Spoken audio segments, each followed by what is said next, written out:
Hoje eu quero falar sobre um assunto que eu tenho certeza que tem ocupado grande parte da mente de vocês. Eu quero falar sobre preocupação. Pré, que ocupa a ação.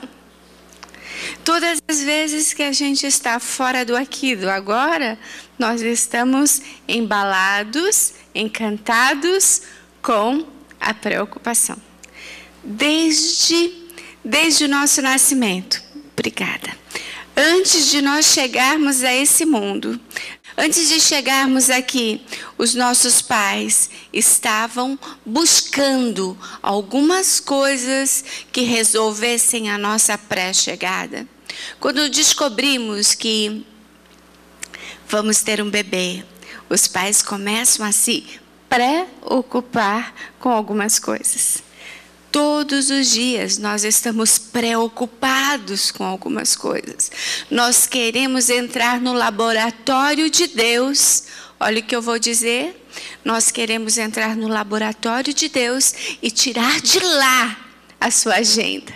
Então, preocupação é um assalto ao laboratório de Deus, querendo tirar de lá o que está na agenda de Deus. Então, o amanhã está na agenda de Deus. E às vezes nós somos uns ladrões, uns assaltantes e queremos viver o dia de amanhã antes que ele chegue.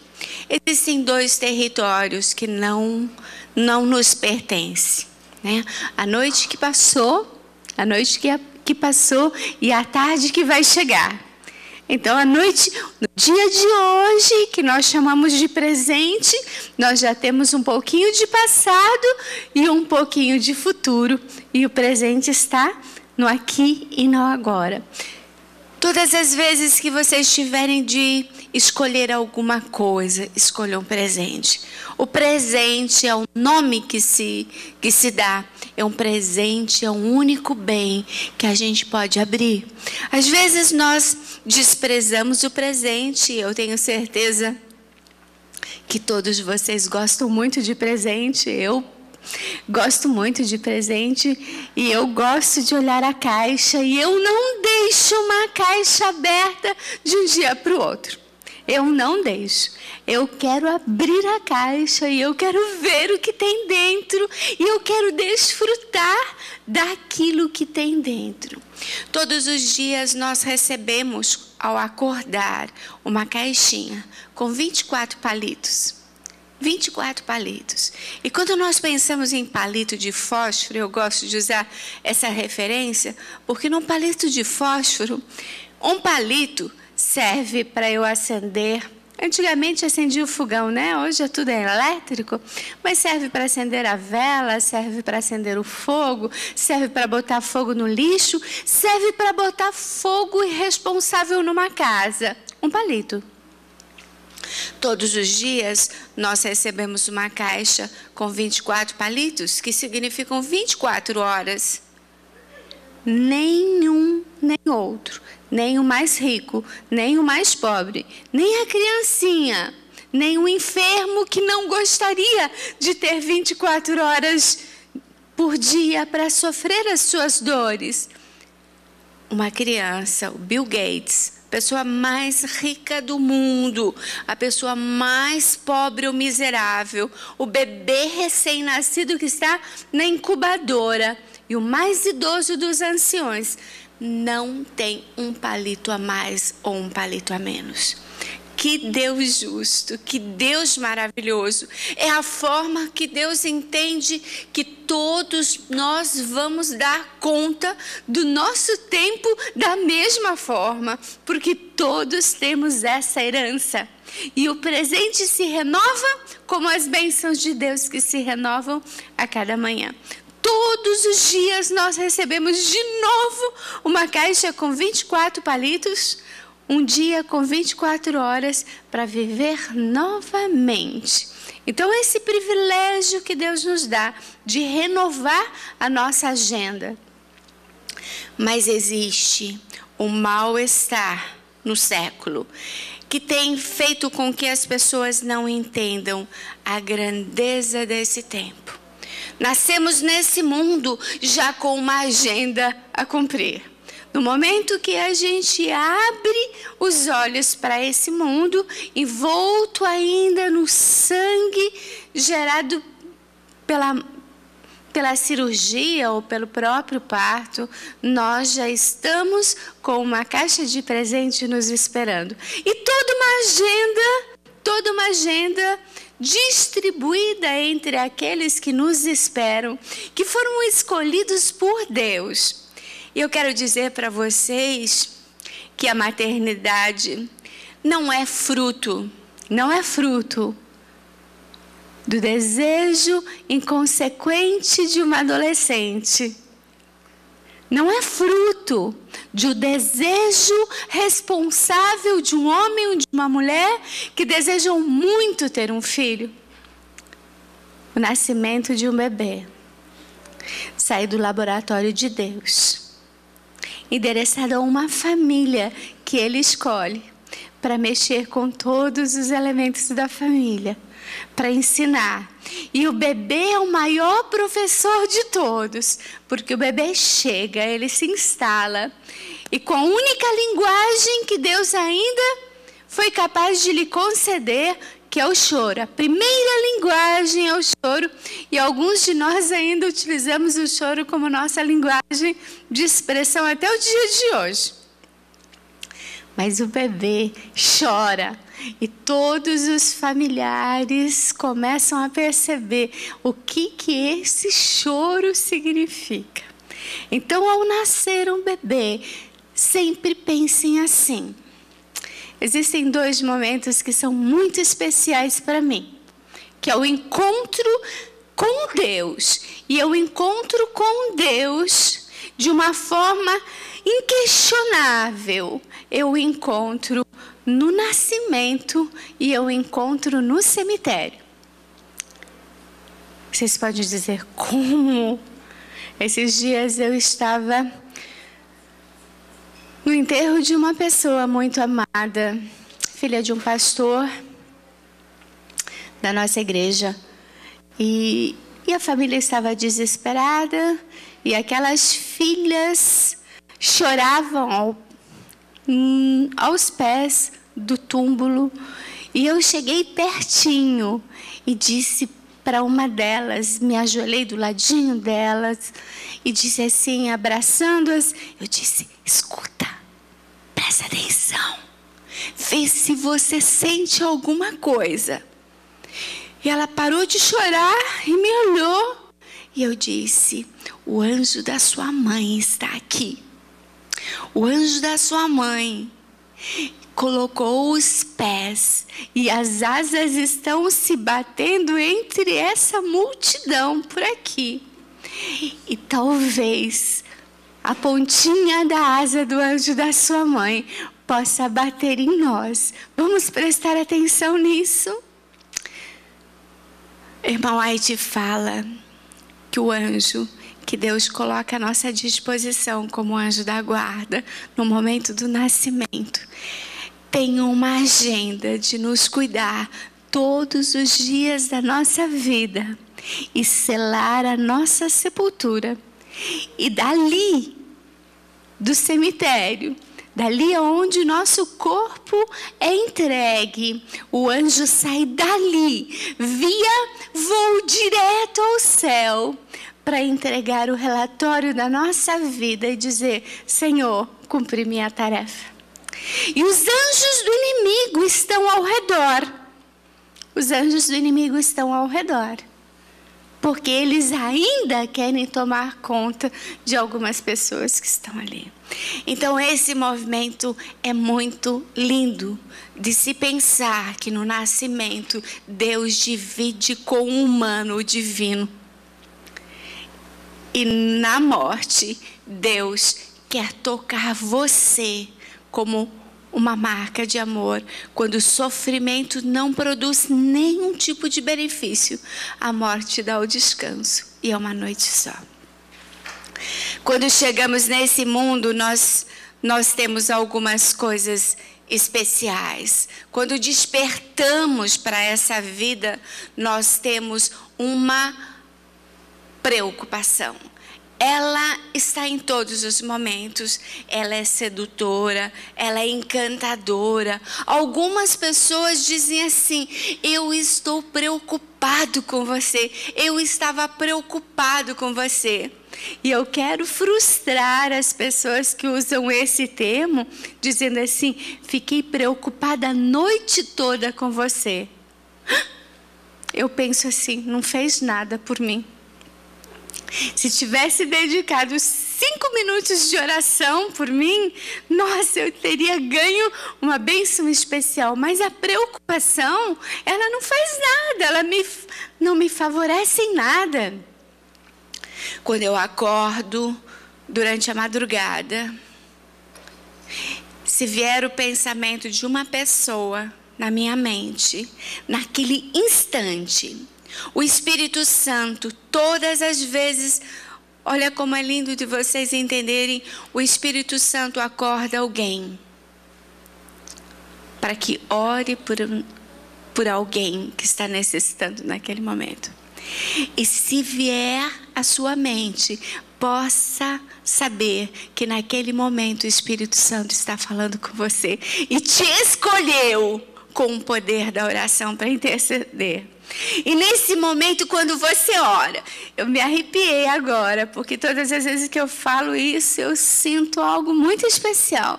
Todas as vezes que você lembra de alguém e você dobra o joelho, o Espírito Santo te tocou, te alcançou. Você foi escolhido pelo céu para fazer essa tarefa. E nesse momento que você ora, a sua oração sobe. A sua oração sobe. Jesus só faz isso. E o seu nome gravado nas mãos de Jesus brilha. E Deus só olha para o Espírito Santo. Só olha para o Espírito Santo. E o Espírito Santo, que é o administrador dos anjos, envia instantaneamente quantos anjos forem necessários para te proteger naquele momento. Amém? Gente, é a coisa mais linda que eu percebo assim, que quando você acorda, lembra de alguém, não fique preocupado, porque a preocupação te amarra, te amordaça, te tira a paz, tira o sossego, tira a noite de descanso, que é uma bênção que Deus nos concede para dar lugar ao encanto da preocupação. A preocupação não tem serventia alguma, é obra demoníaca. O inimigo utiliza porque ele solta um emaranhado na sua vida e você se envolve tanto nessa coisa e você fica justificando, e todos os lixos que você tem na sua mente, eu costumo dizer que a nossa mente é um baita lixão. É um baita lixão. E na nossa mente só tem coisa ruim. Porque quando a gente perde o sono, todo o lixo que está acumulado durante a vida toda, seja nosso, seja dos outros, ficam se conectando com aquele nome que a gente diz estar preocupado. Se a gente está preocupado com o filho, a gente fica imaginando: e se aconteceu isso? E se aconteceu aquilo? E se aconteceu aquele outro? Não existe história do ser. Então, por favor, na hora que vier o pensamento e vier o lixão agarrado ao pensamento, orem e entreguem para o Senhor. Não caiam na armadilha. A preocupação é um câncer que, quando entra na nossa mente, faz estragos terríveis e nos paralisa. A preocupação, ela não tem objetivo nenhum, senão trazer a sua árvore genealógica. A árvore genealógica da preocupação foi plantada lá no Éden. Vocês conhecem muito bem essa historinha, tá? Então, lá no Éden, quando o inimigo chegou perto de Eva, perguntou assim: Não é assim que o Senhor disse? Não é assim que o Senhor falou? Quando a Eva respondeu, não, o Senhor falou que de todas as árvores do jardim nós podemos comer, somente de uma nós não podemos tocar. Naquele momento, o Senhor da maldade, o mestre em dúvida, o mestre da mentira, o doutor em fazer fofoca, colocou dúvida na cabeça de Eva. E é a dúvida, somente a dúvida que gera preocupação. Quando você tem certeza, você não se preocupa. Quando você está seguro, você não se preocupa. Mas quando você está com dúvida, daí todas as coisas, mas será? O que está acontecendo? A dúvida é a mãe da preocupação. A dúvida é a geradora da preocupação. Então, se você tem uma dúvida, a única coisa que responde à dúvida é a certeza e não a preocupação. Então, por favor, se você está com dúvida de alguma coisa, procure onde está a resposta. Não existe pergunta sem resposta. Não existe. Às vezes nós temos que esperar um pouquinho e às vezes temos que buscar no lugar certo. Nem todas as pessoas, poucas as pessoas na realidade têm algumas respostas. Mas existe um ser que tem resposta para todas as coisas. E às vezes ele tem que dizer, isso faz parte da minha agenda. No momento certo eu vou te revelar. A dúvida, ela gera preocupação. E a preocupação gera trigêmeos. A preocupação gera angústia, ansiedade e depressão. Tá? Então, quando você está com dúvida, o teu coração começa a bater mais aceleradamente, você começa a suar, o sono desaparece, você mergulha no mundo de fantasia e sem saber nadar, meio que perdido, você começa a buscar o que você não sabe. E quando nós não sabemos o que queremos encontrar, qualquer coisa vai ser um bom encontro. Então nós temos que entender em cada momento das nossas vidas que estas filhas da dúvida geram insegurança, pavor, solidão, insônia, tristeza, culpa, pânico, melancolia. Eu quero dizer... Eu não vou falar sobre todos esses quesitos, porque a ansiedade gera 28 sintomas. Só 28. E cada um com sua característica, e cada um com sua maldade. E todas as vezes que você fica ansioso, você começa a ter vários sintomas físicos, emocionais e espirituais. O espiritual é o último que vai chegar, né? Então, a depressão de todos é a palavra, o diagnóstico que mais temos ouvido falar. Nós temos alguns tipos de depressão que são clássicos. Tá? Depressão pós-parto, que é uma característica única das mulheres. Só mulheres têm depressão pós-parto, tá? Só mulheres. Os homens não entendem muito bem e às vezes os homens ficam com muita raiva das mulheres porque as mulheres não querem cuidar dos bebês, as mulheres não querem amamentar o bebê, não querem trocar fralda, não querem acordar durante a noite e os homens ficam com muita raiva. Nesse momento, uma glândula que nós temos bem na nuca, que se chama glândula pineal, para de funcionar. E a mulher é acometida de um pânico enorme. E a mulher tem medo daquele bebê. E a mulher não se aceita naquele lugar.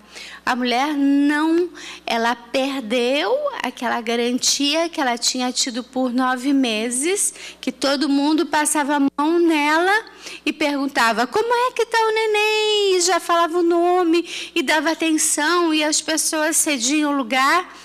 Mas aquela mulher perde o sinal de vida. Existe um outro tipo de depressão, que é a depressão cíclica. A depressão cíclica acontece todas as vezes na mesma data. Algumas pessoas, inverno é o período que mais somos acometidos de depressão. Porque a depressão, ela precisa de luz solar e de exercício físico.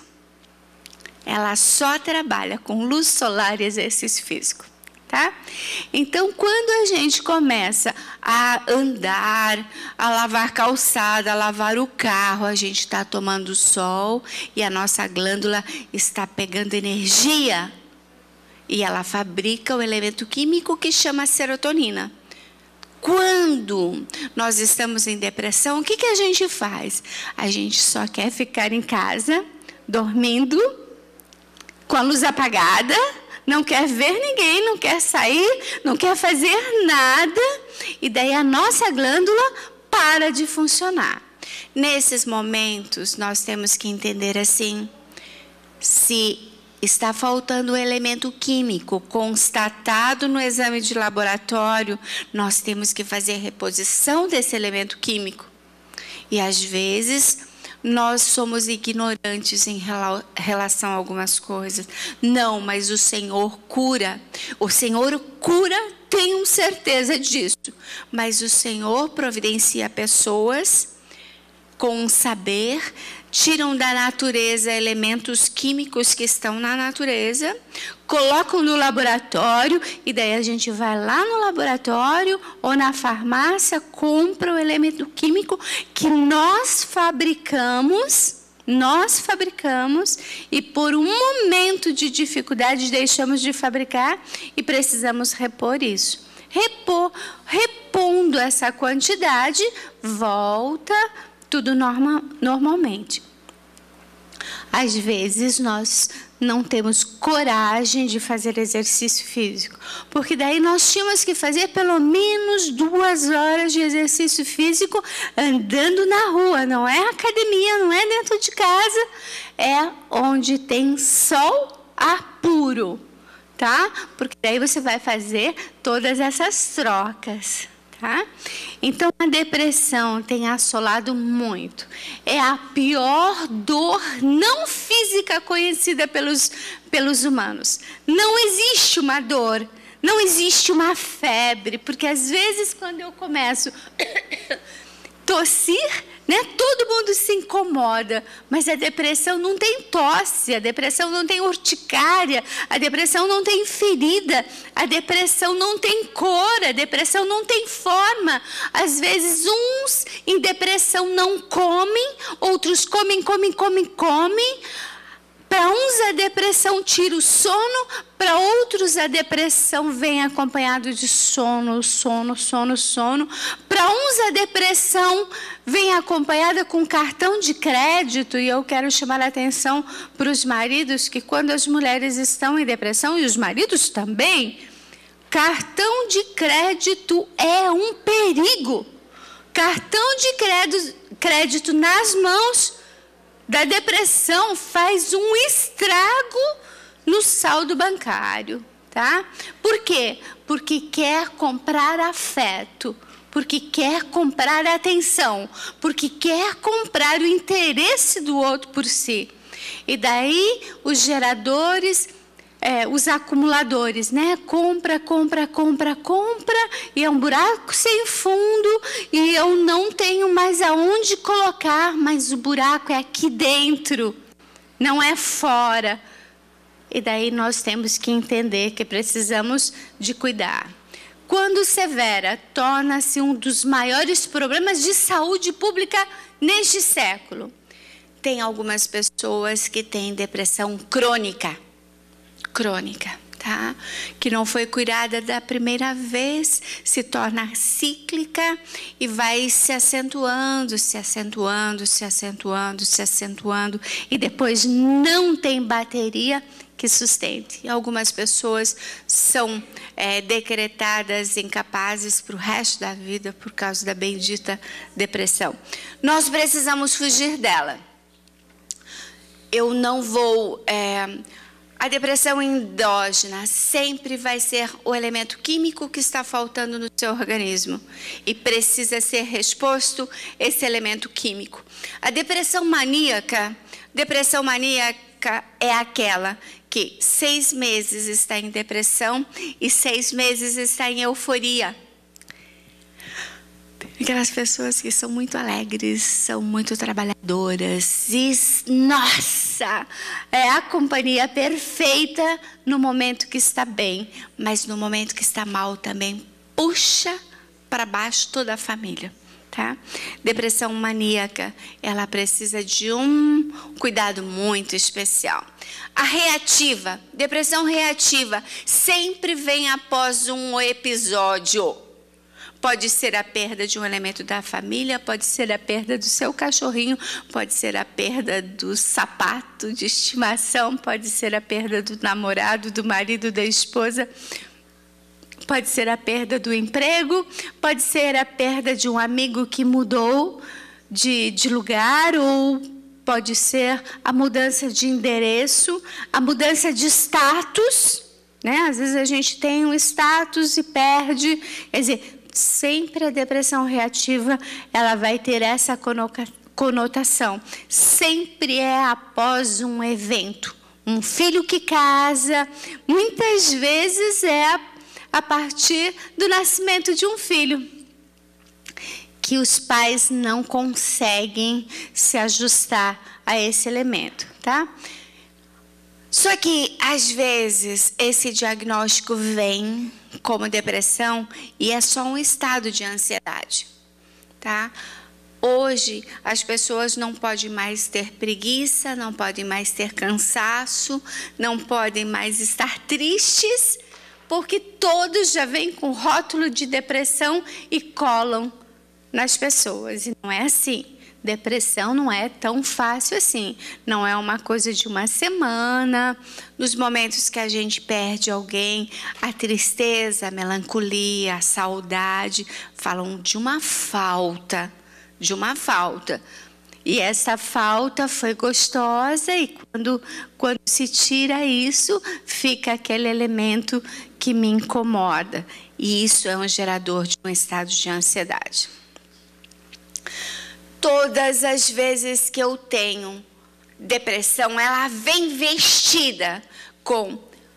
Alguns vêm com uma irritabilidade superior à média. Qualquer coisa me irrita. Até o canto do passarinho. Esses tempos eu atendi uma pessoa que matou o passarinho porque o passarinho cantava. Tá?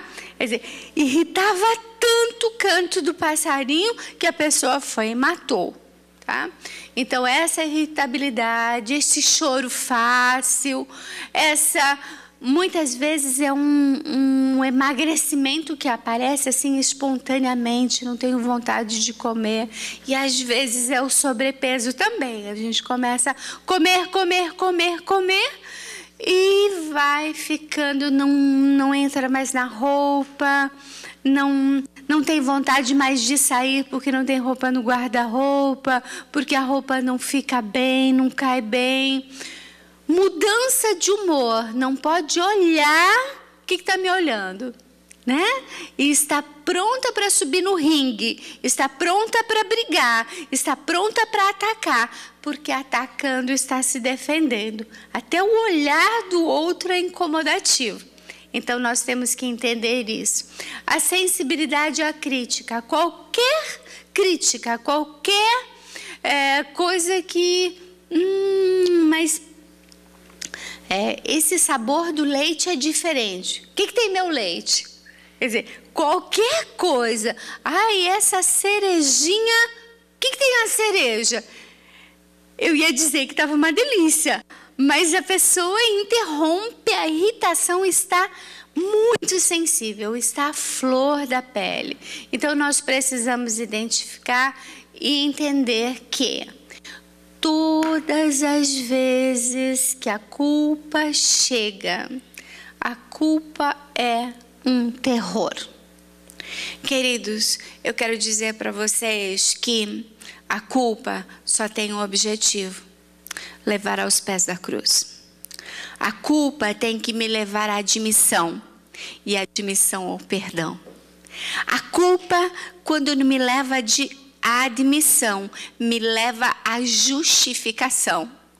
Eu começo a justificar. Eu fiz isso porque o pastor falou isso para mim. Eu não vou mais na igreja porque o irmão me olhou torto.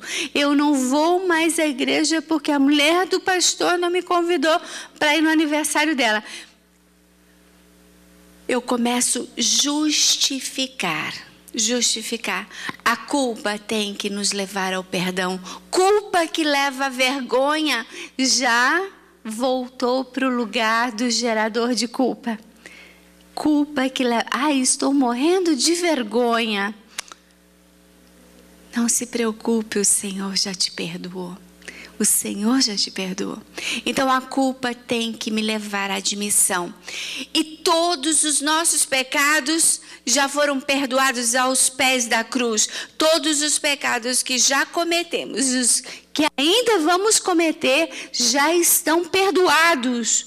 Mas nós precisamos buscar esse perdão. E como que a gente busca? A coisa mais linda é a graça. A coisa mais maravilhosa que eu descobri na minha vida é a grandeza da graça. Porque a graça tem preço? Não.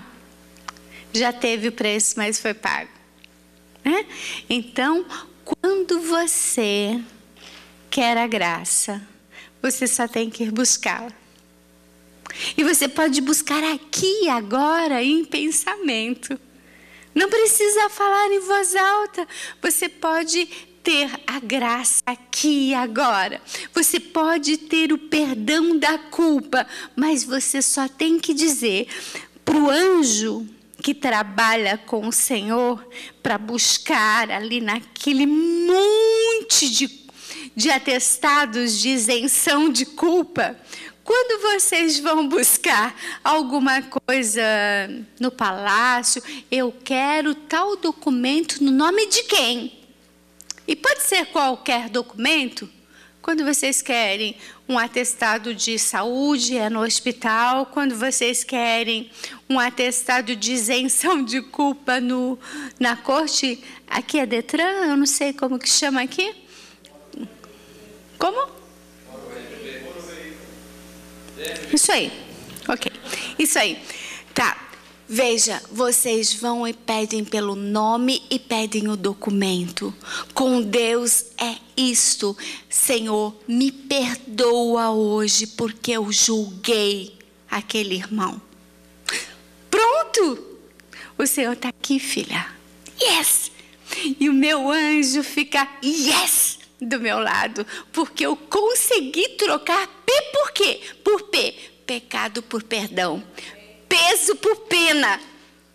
Sabe, pena de ave, que é bem levezinha, você troca peso do pecado por pena do perdão. E essa é a coisa mais linda, é trocar P por P. O Senhor não me cobra, nós cobramos. Mas agora, de novo, você vem pedir desculpas. Eu já te desculpei tantas vezes. O Senhor não fala isso. Eu gosto muito de Isaías 43, quando ele diz: eu mesmo apago as tuas transgressões e delas me esqueço por amor de mim mesmo. Por amor de mim mesmo. Quando eu li isso pela enésima vez na minha Bíblia, eu falei: nossa, eu nunca tinha lido isso. Eu achava que o Senhor perdoava os meus pecados porque Ele me amava. Não, Ele perdoa os meus pecados porque Ele se ama. Vocês entenderam desse jeito? Eu mesmo apago as tuas transgressões e delas me esqueço por amor de mim mesmo. Olha que receita o Senhor está dizendo para nós nessa manhã. Eu apago as tuas transgressões e delas me esqueço porque eu me amo. E se você se amasse, você apagava as transgressões do outro, lançava nas profundezas do mar e não ia pescar de volta. Tem gente que fica pescando lá no oceano, né? Tentando pegar de volta aquilo que já está resolvido. Então, o maior gerador de depressão é culpa. É culpa. A culpa é um aterrorizador, mas a culpa tem remédio. E o remédio da depressão é o perdão. Quando nós começamos a perdoar o outro, nos perdoar também. Às vezes nós perdoamos o outro, mas não nos perdoamos. E a culpa de não aceitar o perdão. O perdão, tenho direito a errar? Tenho. Tenho direito. Tenho direito de não saber falar inglês? Tenho sim. Que bom, esse direito, todo mundo me ajuda um pouquinho, tá? Ok, mas eu não posso carregar isso pela vida toda. A inadequação. As pessoas em depressão são inadequadas, não falam corretamente, não lembram das coisas, esquece o Natal, o aniversário, o casamento, não tem vontade de cuidar da própria aparência física, não tem vontade de tomar banho. E é o último estágio da depressão, é a vontade de tomar banho.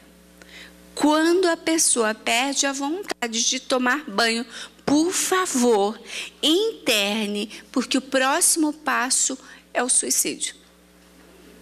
Tá? Então, quando eu não quero mais tomar banho, não quero. Estava atendendo esses tempos, agora, recentemente, mês passado, um pastor. Que a esposa falou assim, olha, ele não quer mais tomar banho. Não quer mais tomar banho. Eu falei, por favor, traga imediatamente para cá.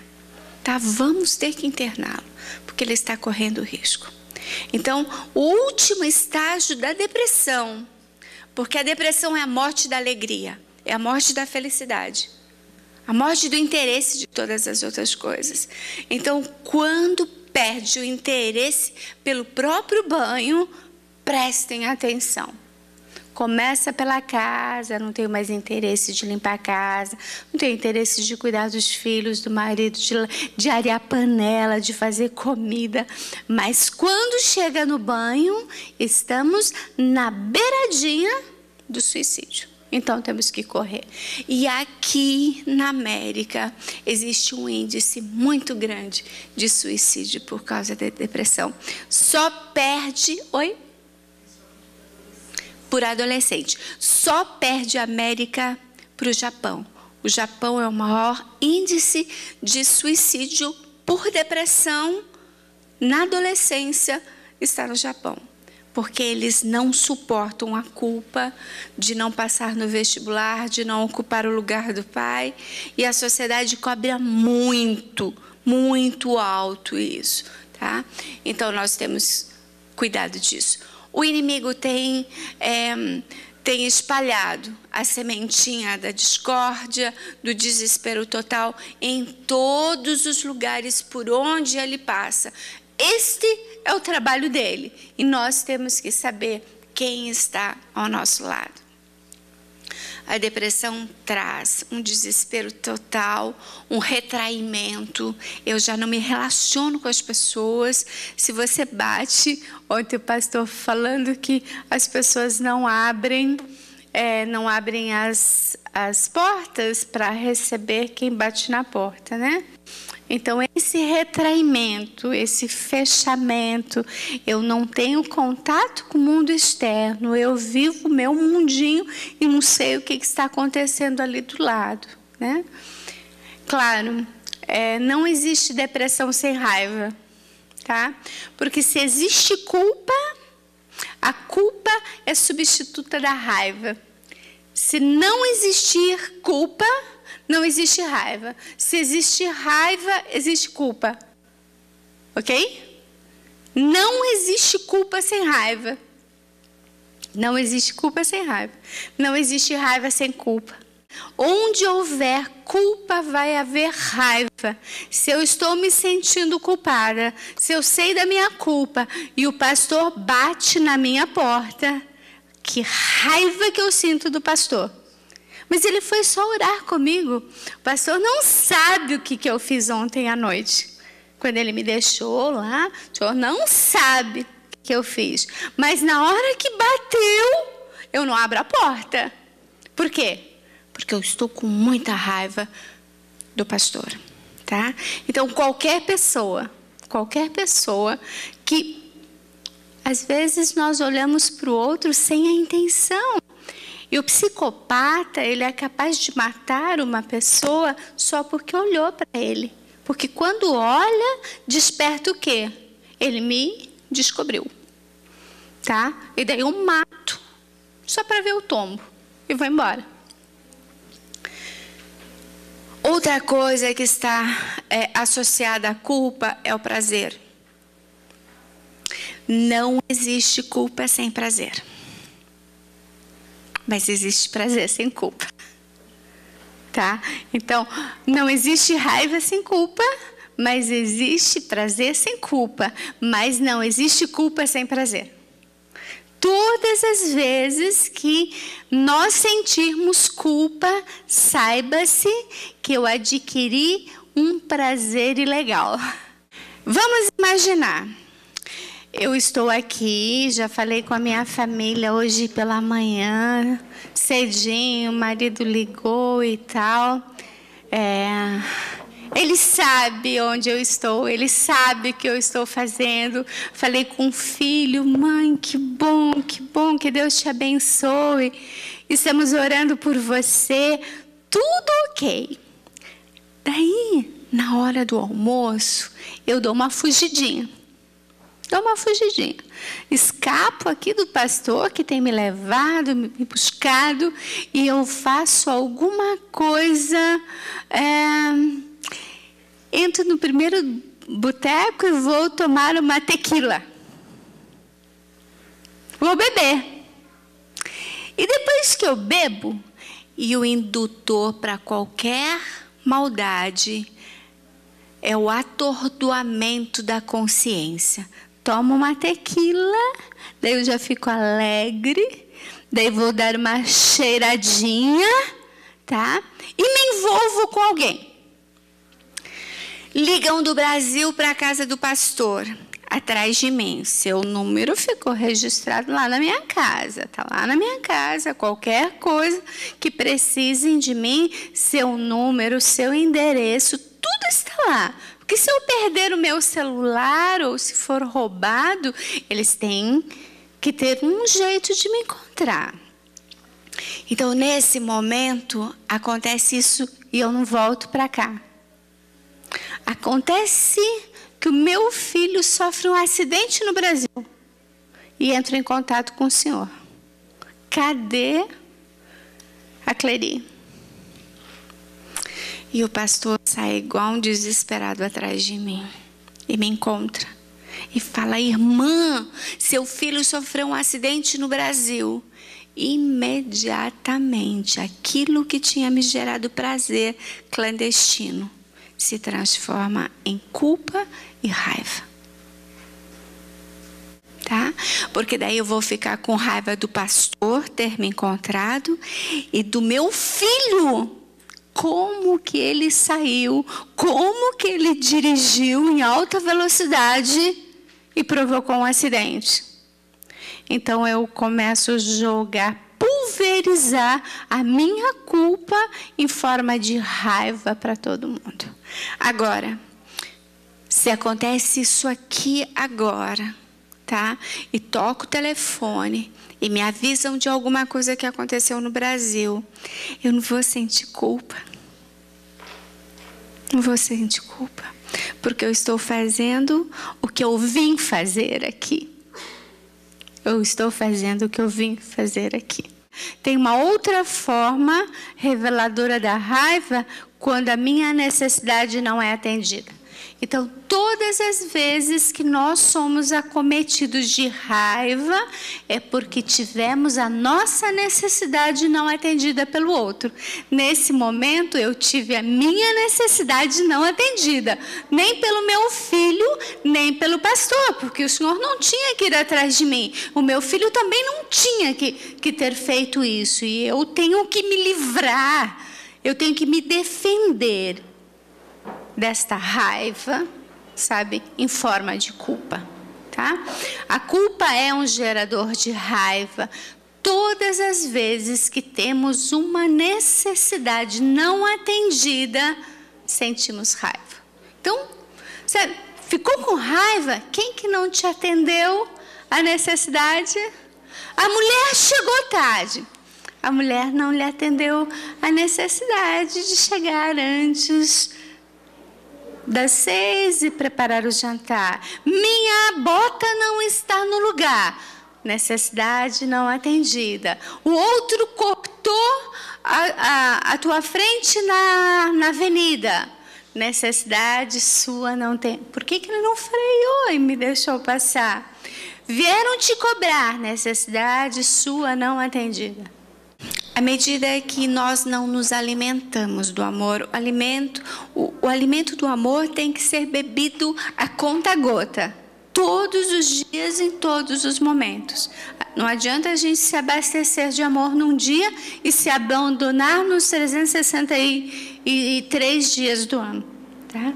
O amor é um alimento diário, ele precisa ser nutrido. E o que te faz se amar mais? Você tem que falar para o outro que tipo de amor é esse.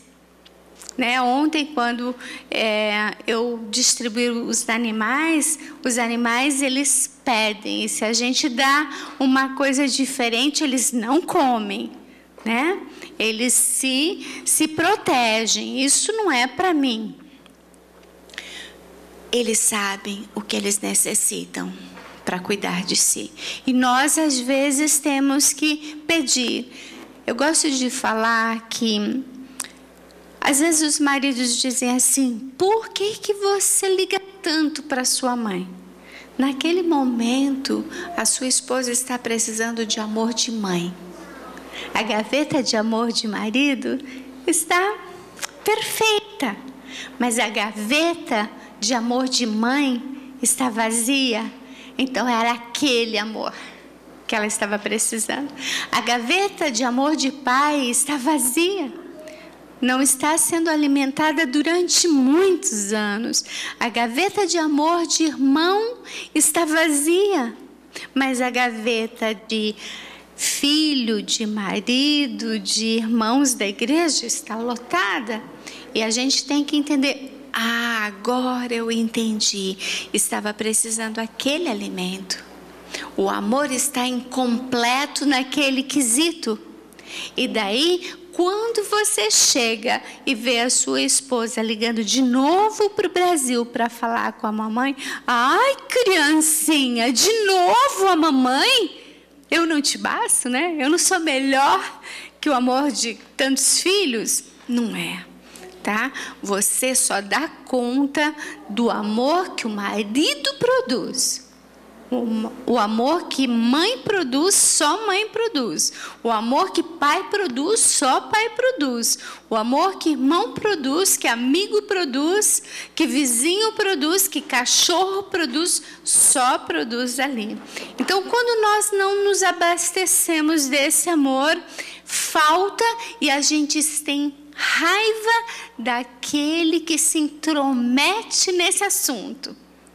Tá? Quando você vem e fala: mas de novo, olha a conta. Eu vou confessar uma coisa para vocês. Eu morei muitos anos no Nordeste. Eu morria de saudade do meu pai. E o meu marido me deixava ligar uma vez por mês para casa. Uma vez por mês para casa. Naquela época, Os valores eram... E lá a gente tinha que ir num local para pedir a ligação e ficar esperando 1 hora para que a ligação completasse. Era fim do mundo mesmo. E ele não gostava de fazer isso. Quando eu tive telefone em casa, eu louvo ao Senhor por isso. Sabe o que eu fazia? Olha o que eu vou confessar. Eu escondia a conta do telefone. Porque eu sabia que vinha raiva.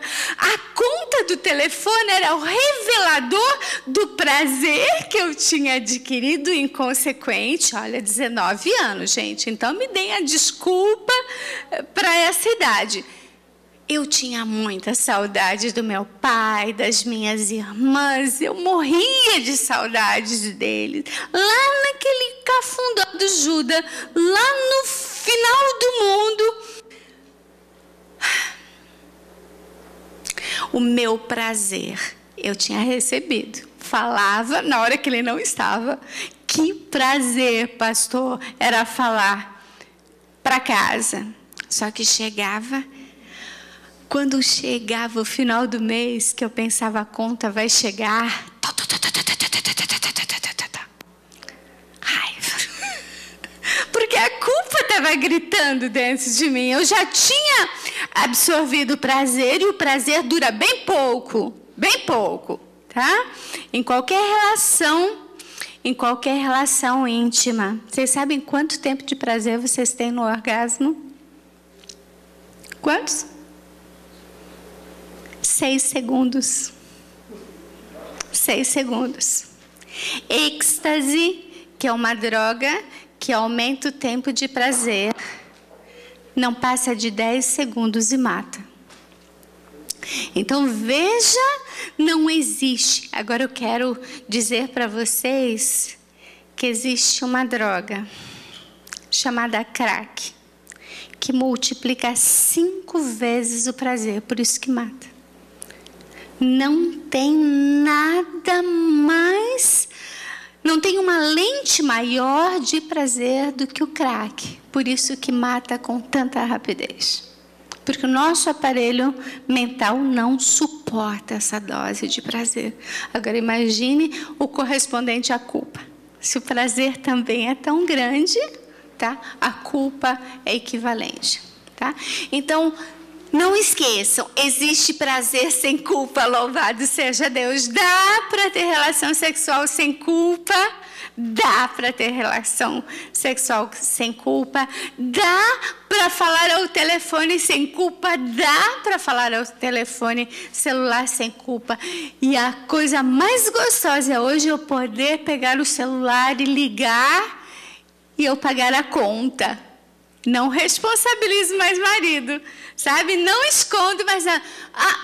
liguei sim. Mas você ligou de novo? Eu estava com saudade do meu filho. Tá, liguei. Estou trabalhando para quê? Para pagar a conta de telefone. Isso me dá prazer? Ponto, pago a conta. O que o dinheiro paga é barato. Pensem sempre. O que o dinheiro paga é barato. Meu pai me ensinou que o que eu tenho no bolso determina o meu almoço. Se eu tenho no bolso, eu como caviar. Se eu tenho no bolso, eu como banana com o mesmo prazer. Numa boa, tá? Então, o que tem no bolso determina a sua dose de prazer sem culpa. Não tem no bolso, passou o cartão, preste atenção. Preste atenção, porque no cartão a gente não vê o valor da fatura. Tá? E vai somando. Cartão é um perigoso. Um perigo que eu tenho pensado assim, o inimigo tem colocado nas mãos com facilidade um cartão para prender as pessoas aos pés dele. Todas as vezes que a gente quer se vingar de alguém, é porque a raiva ronda ao teu redor. Tá? É como se você ficasse numa ilha e rodeada de raiva, de ódio, de ira por todos os lados, tá? O que a Bíblia diz? Irai-vos, mas não pequeis, tá?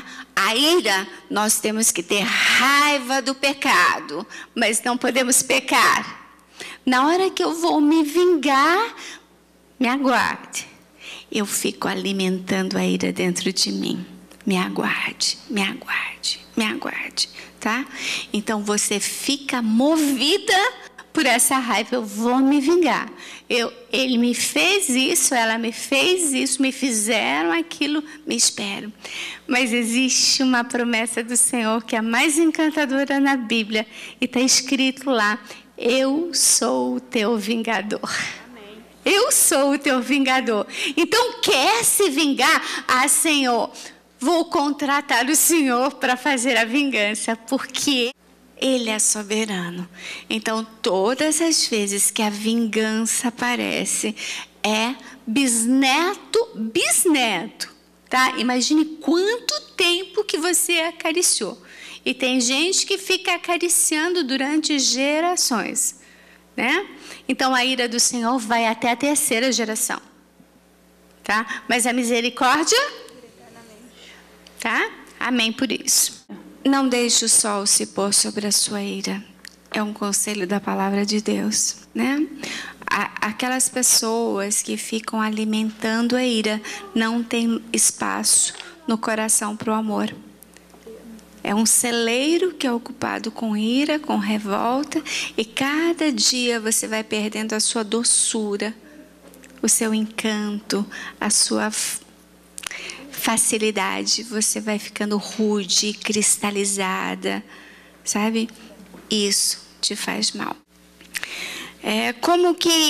Quais são os elementos que nos ajudariam a curar a depressão? Então, a primeira coisa que eu quero falar, que a Bíblia vai ter remédio para todas as situações.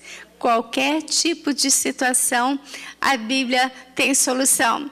E eu gosto muito do Salmo 37, quando ele diz: alegra-te no Senhor teu Deus, e Ele concederá o desejo do seu coração. Seja qual for o desejo do seu coração, se alegre no Senhor. Se alegre no Senhor, que Ele resolve. Abra o seu coração e coloque diante do Senhor a sua ansiedade. Ouve, Senhor, a minha voz. Se existe um momento que eu vejo Davi com um diagnóstico pleno de depressão, é no capítulo 27 de Salmos. É no momento que Davi se entrega, o Davi se derrama. E às vezes algumas pessoas dizem: quem crê em Deus não tem depressão. Tem sim, tá? Ouve, Senhor, a minha voz, eu clamo, compadece-te de mim. Aonde? Por favor, nesse momento, compadece-te de mim. Coloque o que você precisa. O quê? Eu preciso que o Senhor retire essa raiva que eu tenho do meu filho. Eu preciso que o Senhor tire essa raiva que eu tenho do meu marido. Eu preciso que o Senhor tire essa raiva que eu tenho do pessoal da igreja. Eu preciso que o Senhor tire a raiva que eu tenho do meu patrão, do meu chefe. Compadece-te de mim e responda-me. Tá? Não me esconda, Senhor, a tua face. Não rejeites com ira o teu servo. Que coisa linda. E se vocês podem continuar esse verso, se vocês tiverem que decorar um verso que vai alimentar a alma de vocês, decorem o capítulo 27 de Salmos e o capítulo 37 de Salmos, que vai ter remédio para abastecer. Às vezes nós ficamos tão amarrados que não temos possibilidade de ver, de ouvir, de falar, e ainda até a respiração está sendo mecanicamente, tá? A preocupação, ela faz isso conosco. E eu falo de preocupação porque a preocupação é a mãe da depressão. Tá? Então, se eu não tiver preocupação, eu não vou ter depressão, gente. Parece que a preocupação é menor que a depressão. Não, a preocupação é maior que a depressão, porque é o acúmulo da preocupação que vai me levar à depressão. eu me preocupo tanto, eu consumo tanto aquilo que eu deveria ter como mantenedor para a minha vida toda, eu gasto em pouco tempo, porque eu me preocupo com todos, com tudo e em todo o tempo. Olha o que eu disse, com todos, com tudo e em todo o tempo. E daí eu gasto os alimentos que eu deveria usar para a minha vida toda, e daí eu vou ter que buscar. Essa imagem eu acho muito linda, quando ela mostra assim, que essa pessoa, ela está incapacitada de ver, de ouvir, de falar, de se alimentar. Tudo está acontecendo mecanicamente. A depressão faz isso com a gente, porque tudo é mecânico. Tudo é mecânico. Nada é meu de verdade, é espontâneo. Agora eu quero dizer também que a preocupação é um gerador de asma, de artrite, de alergia, de urticária e de estresse. Gente, quando vocês são alérgicos a tudo, parem. Por quê? O que está acontecendo? O que vocês estão pensando? Sabe? Vocês são muito maiores que tudo isso, mas a preocupação já tomou conta.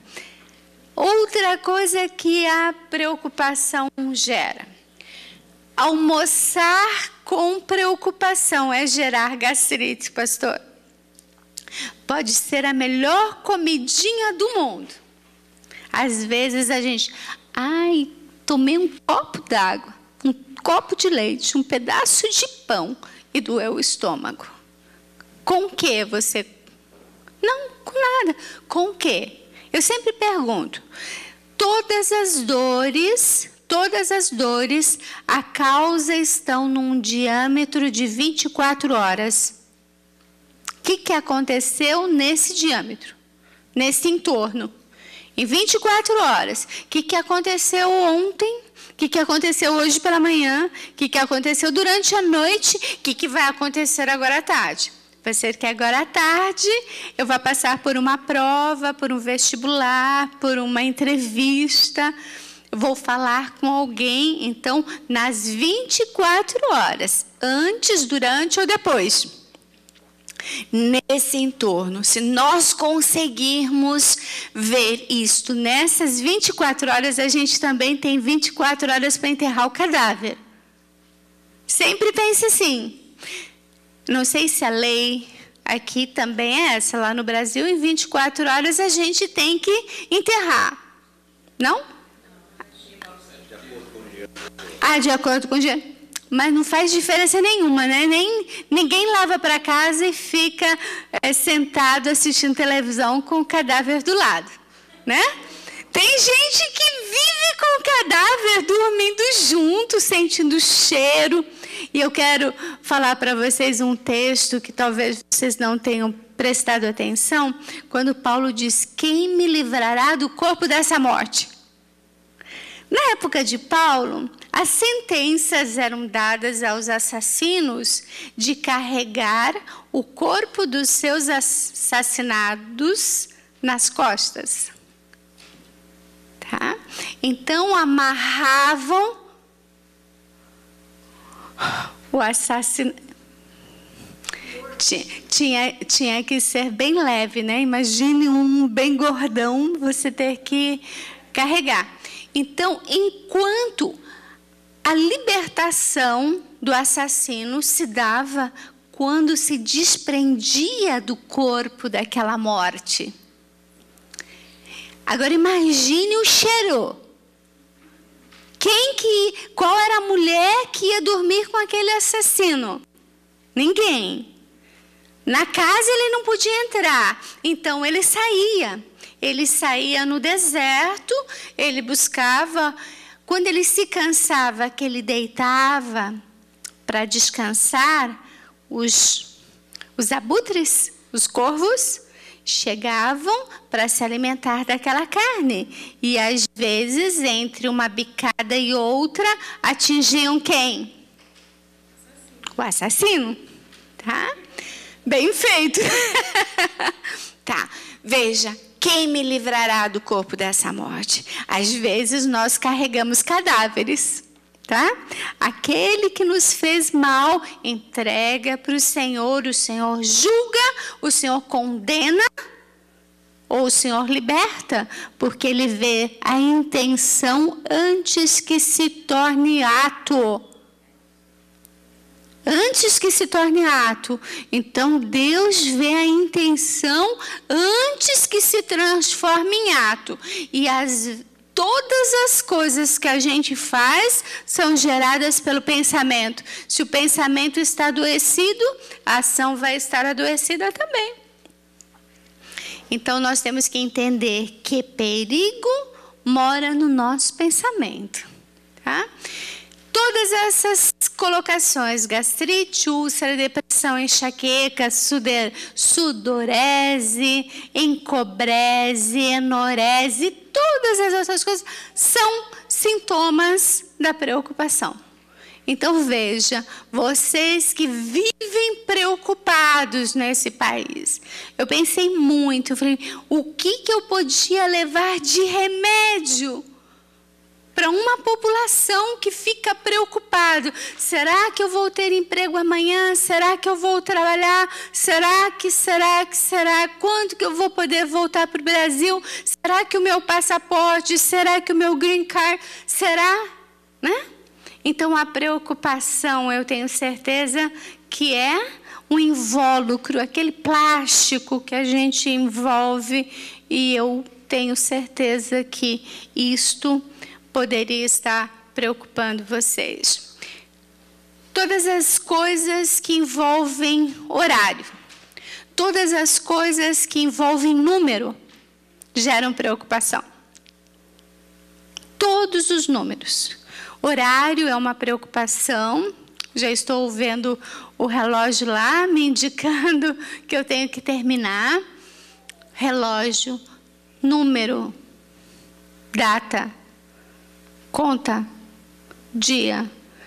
Dia 3 de janeiro eu tenho que pagar isso. Dia 4 de fevereiro eu tenho que fazer aquilo. Até o dia tal eu tenho que terminar essa obra. Quer dizer, tudo que envolver número gera preocupação. Então, cuidado com os números. Cuidado com os números. Sejam fiéis. Sejam fiéis. Número é limite. Número é limite. Cuidem com isso. Outra coisa que é limite. A preocupação sempre está entre dois espaços. A preocupação está no futuro ou a preocupação está no passado, tá? Então, o que o futuro e o passado têm a ver com sua vida, tá? No presente está a ocupação. Pré-ocupa a ação. Pré-ocupa a ação. Todas as vezes que eu estou no terreno do pré, eu estou ocupando uma ação que está na agenda de Deus ainda. Agora, em relação ao passado, é recordação. Recordação. Então, recordação. Às vezes nós vivemos mais no passado, mais na ré do que na ação. Então, todas as vezes que eu estiver em dois mundos separados, no futuro ou no passado, eu estou gerando um gasto sem ter o benefício. O que eu disse? Quando eu estou nesses dois mundos, eu estou gerando um gasto sem ficar com benefício. Tá? A preocupação é uma amante que ocupa um lugar que não lhe pertence. Vocês entendem muito bem o que é amante, né? Amante é aquela que rouba o espaço que não é dela. A preocupação é a mesma coisa. Então, quando vocês estão preocupados, vocês estão com uma amante a tiracolo, tá? Então, e às vezes com uma coleção de amantes, tá? Então, a preocupação é uma amante que ocupa o lugar que não lhe pertence. A Preocupação é o estratagema do inimigo que nos mantém imobilizados no presente em função do futuro. Tá? Quer dizer, eu não faço nada agora porque eu estou pensando no futuro. E quando o futuro chegar, vou pensar no futuro adiante. Tá? A preocupação divide os sentimentos, portanto, as emoções tornam-se instáveis. Quando você está preocupado, eu queria ter tempo de passar um filminho para vocês, mas eu vou falar só dos conselhos desse filme. Nunca tome decisões quando você está com ira. Nunca tome decisões quando você está bravo, zangado. Nunca tome decisão quando você está com dor. E nunca tome decisão quando você está com fome. Repitam para mim. Isto. Então, se vocês respeitarem esses 3 elementos, não tome decisão nenhuma quando você está irado, porque você vai para a corte. Quando você está com fome, porque você perde a primogenitura. E quando... O que aconteceu? Isso é bíblico, né?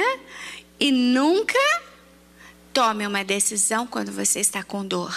Eu quero morrer. Morre, né? E a dor passa com Doril, tá? A preocupação divide a compreensão. Quando nós estamos preocupados com alguma coisa, a compreensão do que eu estou falando se torna muito mais difícil, porque eu estou dividindo a atenção. Por quê? Se vocês escolheram estar aqui, esqueçam o resto. Se adonem do que está aqui. Quando você está preocupado com o almoço, com o que deixou para fazer, parará, você está dividindo a tua compreensão. Por isso, as suas convicções tornam-se superficiais e mutáveis. Mas será que eu entendi direito? Vocês perceberam que às vezes eu repito as coisas? Vou repetir. Às vezes eu peço que vocês me deem um feedback para ver se vocês estão prestando atenção, se o que eu estou falando vocês estão entendendo de verdade, para ver se vocês já não estão do lado de fora. A preocupação divide a faculdade de julgamento. Como é perigoso a gente julgar. Queridos, eu quero dizer que existe um pecado acariciado, e é o pecado que mais vai levar-nos para o inferno. É o julgamento. Porque se a ação é possível ser corrigida, o julgamento não. Porque o julgamento só eu e Deus conhecemos. Eu estou falando para vocês e eu estou fabricando ira dentro de mim. Mas se eu faço uma coisa errada, ainda o pastor pode me corrigir, ainda alguém pode me corrigir e dizer, você trocou as palavras, você pegou a rua errada, olha, aquilo que você fez não está correto. Ok, mas enquanto eu julgo, ninguém pode me corrigir. Ninguém. Tá? Então o julgamento, eu conheço aquele cara.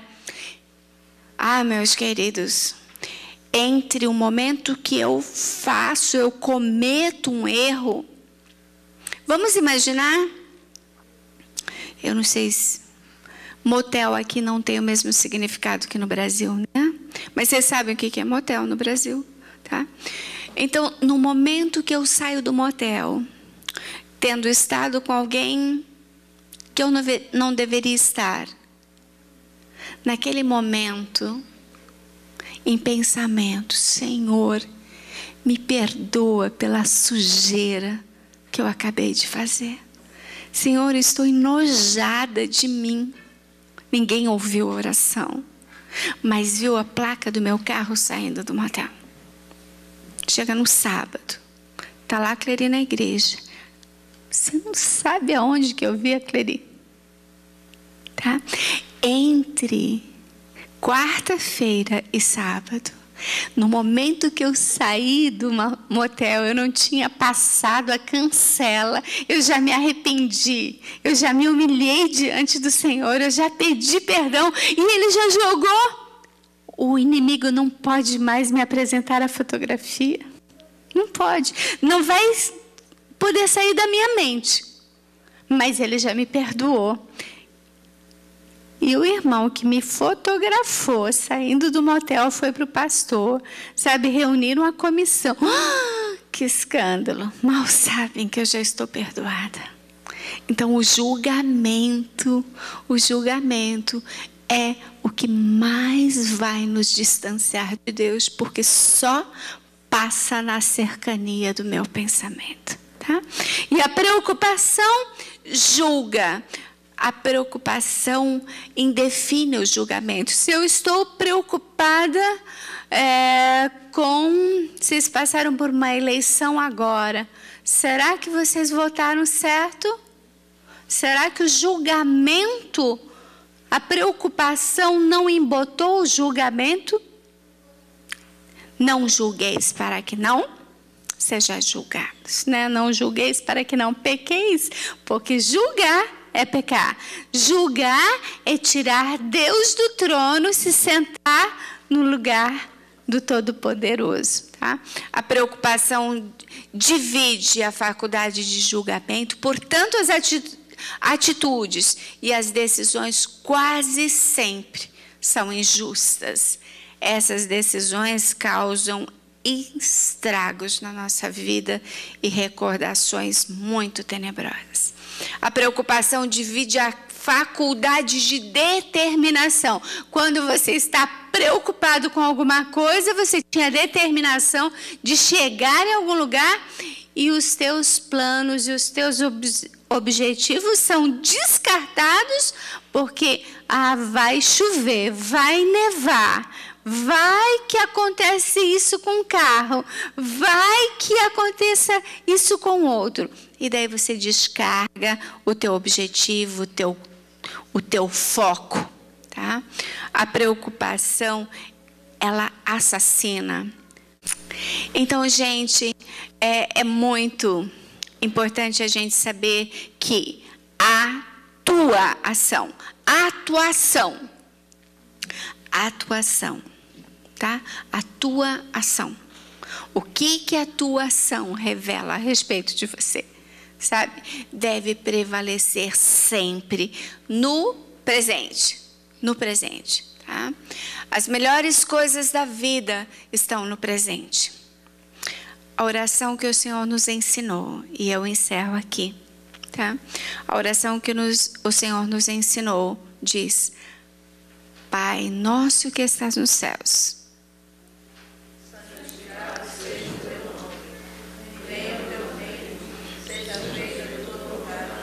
assim na terra como no céu. O pão nosso de cada dia, dá-nos por todos os dias da minha vida.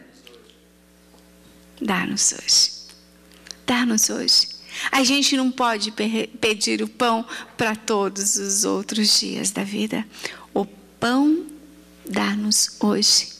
As misericórdias do Senhor se renovam a cada manhã, porque Ele sabe que tipo de misericórdia nós vamos precisar para o dia de amanhã. Não é lindo? Que Deus abençoe você e a mim, para que nós entendamos a grandeza do presente que Deus nos concede a cada manhã. As suas misericórdias, o seu perdão nos acompanha. Todos os nossos pecados estão perdoados, mas a gente precisa chegar no balcão de Deus e dizer: Senhor, eu quero perdão do pecado de 1932. Não tem ninguém buscando esse pecado, né? De 1970, de 1900. Ai, Senhor, nem lembro que ano foi, mas o Senhor estava lá. Gente, os nossos pecados estão diante do Senhor sempre. Sempre. Davi fala: os meus pecados estão sempre diante de ti. sempre diante de ti. Na maior intimidade, no escurinho do cinema, no escurinho da esquina, na solidão lá do afastamento, o Senhor está com você no ato. No ato. E naquele instante Ele já está com absolvição. Louvado seja Deus por isso. É só aceitar. Sabe, o reino do Senhor está nas nossas mãos. Só depende de aceitar. Por favor, aceite.